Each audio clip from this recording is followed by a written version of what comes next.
అంటే వారి ద్వారా దేవుని నామానికి మహిమ కలుగుతుందండి. వాళ్ళు మరి ఇంట్లో ఉన్నప్పుడు ఒకలాగా, బయటికి వెళ్తే ఒకలాగా, మందిరంలోకి వెళ్తే ఒకలాగా, వారు పనిచేసే స్థలాల్లో ఒకలాగా, ఆ రీతిగా వాళ్ళు మరి రాజీ పడిపోయే మనస్తత్వాలు కాదండి వారి. అందుకే నా బిడ్డలంటే ఎప్పటి వరకు ఇలాంటి వారిని చూశారు మీరు అంటే, ఎక్కడికి వెళ్తే అక్కడ మారిపోయే వాళ్ళని చూశారు మీరు, ఎలా పడితే అలాగా మరి జీవించే వాళ్ళని చూశారు, కానీ అసలైన ఒరిజినల్స్ని నేను వదులుతాను చూడండి అన్నట్లుగా దేవుడు మరి అలాంటి వారిని విడిచిపెడతాడండి. ఎందుకు విడిచిపెడతాడు అంటే, దేవుడు వారి ద్వారా మహిమ పొందుతాడండి ఆయన. హల్లెలూయా. ఆయన నామానికి మహిమ తీసుకొస్తారు వీళ్ళు. ఎక్కడికి వెళ్తే అక్కడ వాళ్ళతో కలిసిపోయి ఏకీభించేసి మారిపోరండి వాళ్ళు. కల్తీ రకాలు కాదయ్యి, అవి ఒరిజినల్స్. ఆ ఒరిజినల్ బిడ్డల్ని మరి వదిలాడంటండి. వదిలినప్పుడు ఆ దానియేలు అంటున్నాడు, రాజు తాగే ఈ యొక్క పానీయము, ఆయన భుజించే ఆహారము, మరి ఇది మేము భుజించి ఇది తింటే నన్ను నేను అపవిత్రపరుచుకుంటాను, కానీ నన్ను నేను అపవిత్రపరుచుకోకూడదు అని తాను ఉద్దేశించాడటండి.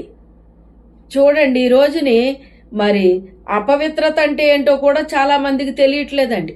ఇష్టం వచ్చినట్టు జీవించేస్తారు, ఇష్టం వచ్చినట్టు మాట్లాడతారు, ఇష్టం వచ్చినట్టు ప్రవర్తిస్తారు. అంతా కూడా మరి దేవుని ఆత్మ నడిపింపు అనేటువంటిది వారికి ఉండదండి. దేవుని ఆత్మ నడిపింపు ఎవరికైతే ఉందో వారు దేవుని యందు భయభక్తులు కలిగి ఆయన త్రోవల్లో నడుస్తారటండి. నీతి మార్గమును అనుసరించి నడుస్తూ ఉంటారటండి వారు. అంతే తప్ప ఆయన నామానికి అవమానకరమైన బిడ్డలుగా వారు జీవించరంటండి. అపవిత్రత అంటే ఏంటో కూడా చాలా మందికి తెలియదటండి. మార్కు రాసిన సువార్త 7వ అధ్యాయం 21వ వచనంలో ఏమంటున్నాడంటే, చూడండి, లోపల నుండి అనగా మనుషుల హృదయములో నుండి దురాలోచనలను, జారత్వములను, దొంగతనములను, నరహత్యలను, వ్యభిచారములను, లోభములను, చెడుతనమును, కృత్రిమమును, కామ వికారమును, మత్సరమును, దేవదూషణయు, అహంభావమును, అవివేకమును వచ్చును. ఈ చెడ్డవన్నీ లోపల నుండి బయలువెళ్ళి మనుషుని అపవిత్రపరుచునని ఆయన చెప్పాను. ఇవన్నీ కూడా మనుషుని యొక్క హృదయంలో ఉంటాయటండి.